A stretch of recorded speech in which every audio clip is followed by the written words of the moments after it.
Seeing Claire so panicked, Charlie smiled reassuringly. "Honey, don't worry about the villa.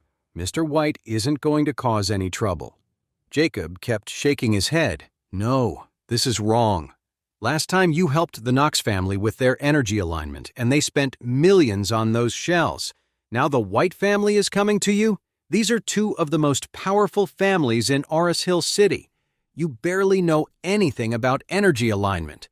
Sooner or later, this is going to blow up in our faces. If they decide you've scammed them, our whole family will be dragged down with you," he added hurriedly. "You should give the villa back to the White family right away. Otherwise, if they come looking to settle the score later, we're all done for." Just then, Elaine blurted out, "Give it back! Are you kidding me? This huge villa was a gift to Charlie from Mr. White. He didn't steal it. Why on earth would we give it back? From now on, this is our home, our villa." Elaine had never dreamed in her life that she would get to live in such a luxurious place. Now that they had it, the thought of giving it back, like Jacob suggested, was almost too much to bear.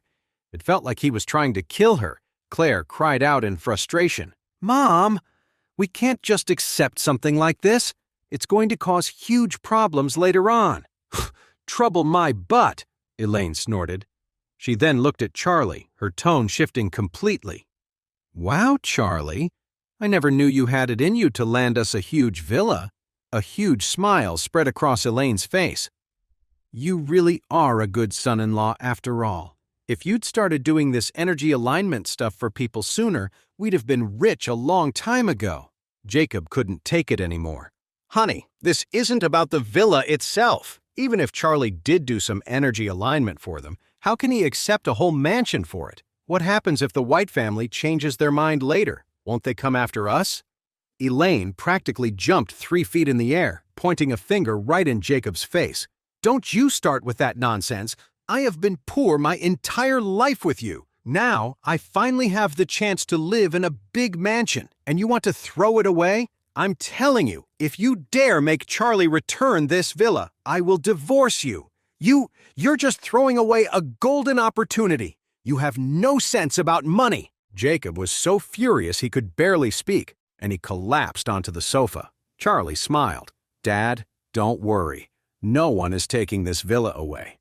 Good son-in-law. You really know what you're doing." Elaine beamed, walking around the room, touching the antiques and admiring the paintings and artistic penmanship. She was overjoyed. "Just wait until Noah sees this. Now I live in a huge mansion, while they can only afford a little apartment somewhere. After 30 long years in that rundown house, it's finally our turn." Claire couldn't listen to this anymore. She pulled Charlie aside and whispering, "Tell me the truth. What is really going on?" Charlie said, "Honey, don't worry. I promise I came by it honestly. It's just, I can't really explain everything right now. I'll tell you the whole story when I get the chance, in the future. If you say there's a good reason, then I believe you." Claire thought for a moment before adding, "But please, don't do any more of this energy alignment stuff so Dad and I don't have to worry." Charlie seized the moment, taking her hand. "Don't worry," he said softly. "I won't do anything that makes you worry.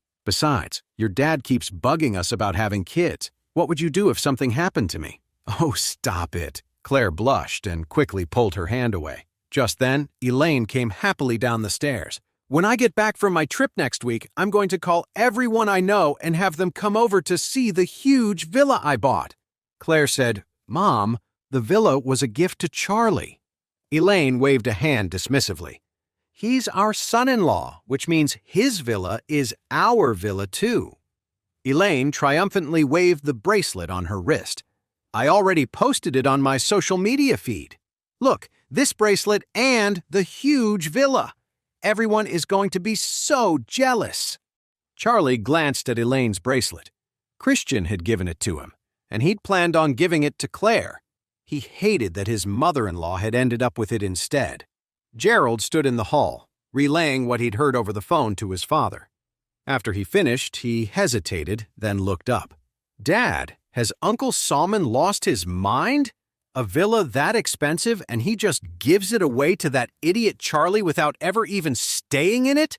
You have to talk some sense into him." Gerald's father sat in an imposing Grand Master's chair, his expression serious. When Gerald first reported that his uncle had given the villa to Charlie, he hadn't believed it. He'd even called his older brother Salman to confirm.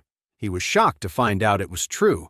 What's more, Salman had been vague about why he gave the villa away, just saying he owed Charlie a favor.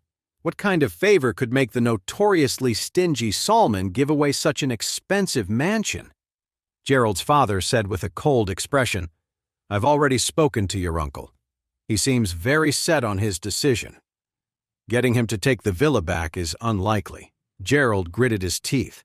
"Dad, do you think there's something up with this Charlie guy? We've been looking into him for so long, but we can't find anything real on him. It's strange." Gerald's father thought for a moment, then said slowly, "Your uncle has been a sharp businessman his whole life. He wouldn't do something like this for Charlie for no reason. So whatever is going on with Charlie, the bottom line is this: you are not to provoke him anytime soon.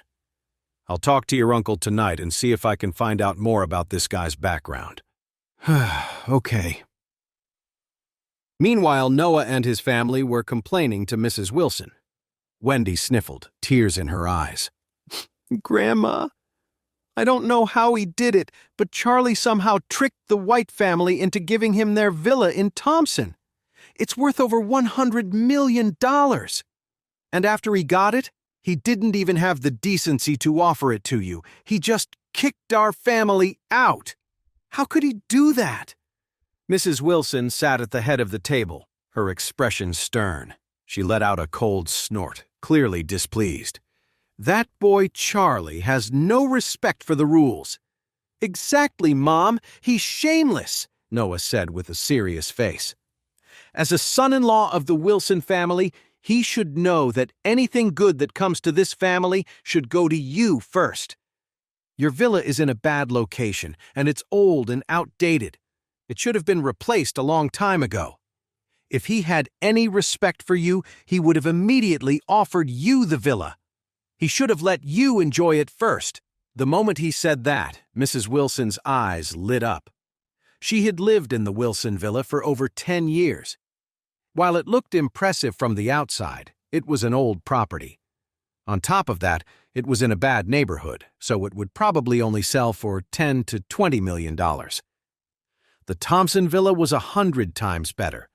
Mrs. Wilson was extremely greedy, but since she was broke, she could never afford a place like that. But now, hearing from Noah that Charlie had the biggest villa in the Thompson estates, she was convinced that she, as the head of the family, was the one who deserved to live there. While Mrs. Wilson was daydreaming about living in the Thompson villa, Noah rubbed his hands together and said with a sigh, "Mom, I'm thinking about sending someone to Eastcliff soon to invite Elsa's family for a visit.